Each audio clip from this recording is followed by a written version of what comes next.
YouTubers, Mike Martin's here, Mike Martin's channel.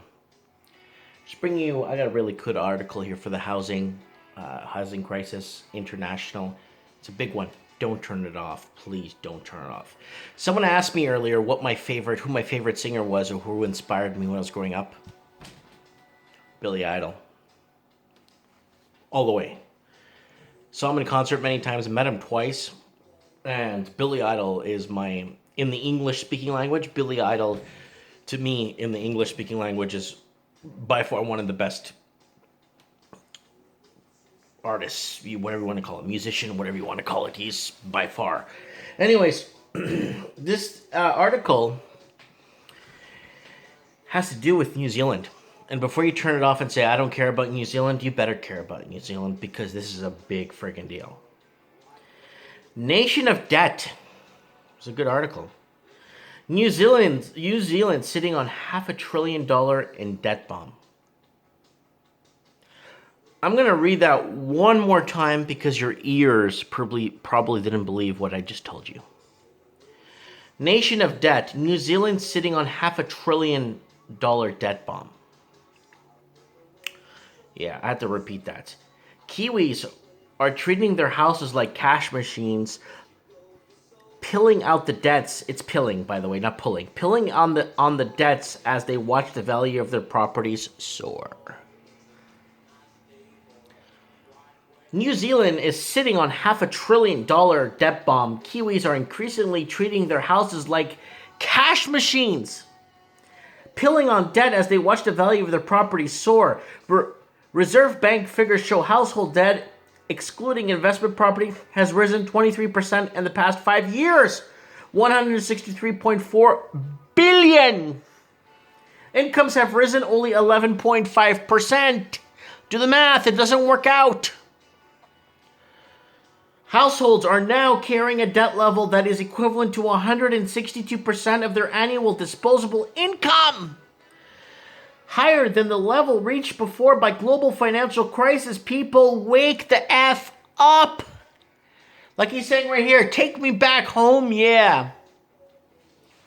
I'm going to calm down here because this is out of control. Listen to what he's saying. There's nothing safe in this world, and there's nothing sure in this world, and there's nothing pure in this world.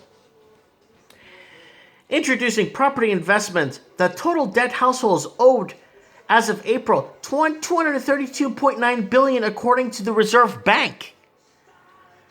How can you even know that much? Satish Rachand, a senior economist at Westpac Bank, says the main driver has been low interest rates. Free money, Ponzi! Come out, take your free money. Continued low interest rates have sparked a sharp increase in the household borrowing at a time when income growth has been very modest. How's about nobody wants to pay? How about nobody wants to pay? That's the problem. It's not that it's very modest. It's nobody wants to pay anymore because nothing's being created or made in New Zealand anymore. And it's the loans where the growth has mainly come from. Housing loan debt has risen 23.4% to $132.2 billion. Student loans were up 22.9%. Yeah, get them degrees. So when you get a fireplace, you could burn it to help warm your house. We're up 22.8%. Consumer loans are up 16.6% to $15.7 billion. Richon said much of rising debt on housing was down investors as more people jumped into property market the back of rising house prices. Stop timing the market. I keep telling you people, you don't want to time the market. We also believe that many people are using their homes as loans to make consumer purchases.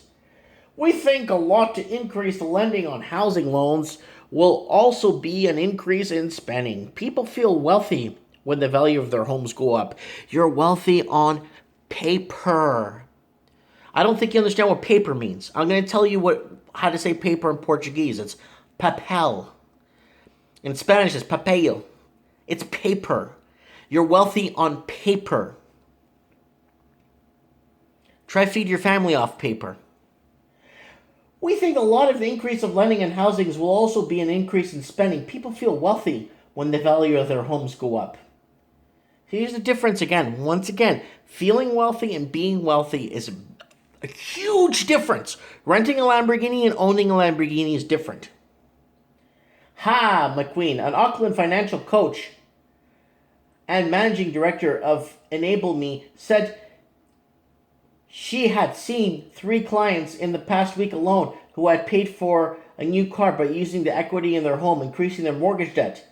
It's definitely on the increase, people think. It's worth so much more now.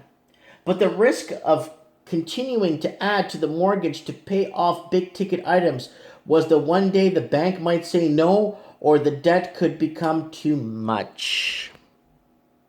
Has anyone ever thought of, what if the house is worth less than what I bought it for? Then you're robbing Peter to pay Paul. It makes no sense. McQueen said that one couple she knew were having to sell their property to pay back their loan because they could no longer service the debt, and the bank has declined to lend them more money. And then here's as in quotations. The reality is there will be a hiccup. It's not a matter of when, it's a matter of if. No, it's not if, it's when. Yeah, because it will happen. It will definitely happen, especially in New Zealand. Research showed about 80% who did this once did so again. McQueen said that one-off big buys such as cars, holidays, should be paid for out of people's cash flow rather than housing equity. Otherwise, people were spending more than they earned, a move which could catch up to them when interest rates rose if they left their job. Do you understand? They're going to have to raise interest rates. They're going to have to raise interest rates because if New Zealand's economy is striving off the housing market like Vancouver is, they're going to have to raise interest rate to stimulate the market. Take it from a guy that knows nothing, okay? Let's continue here. If interest... Okay, I got that. Jeffrey Stagel, a character financial analyst, CFA, an economist lecturer at Massey University, said that people were getting caught up in euphoria without considering the rest of the risk of economic shock, which could be caused by event outside of New Zealand.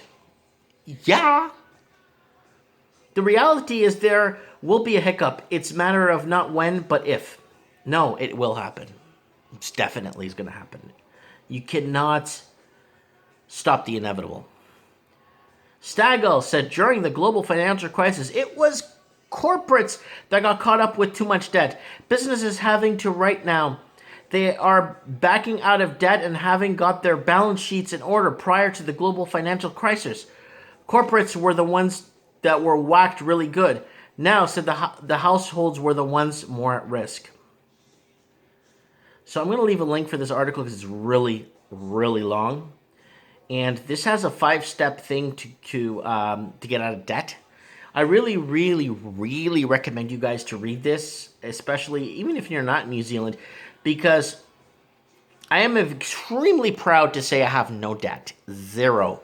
I don't owe anything. And that's what is giving me the extra funds to renovate my house that I bought free and clear because I have no debt, so it's easier to save money.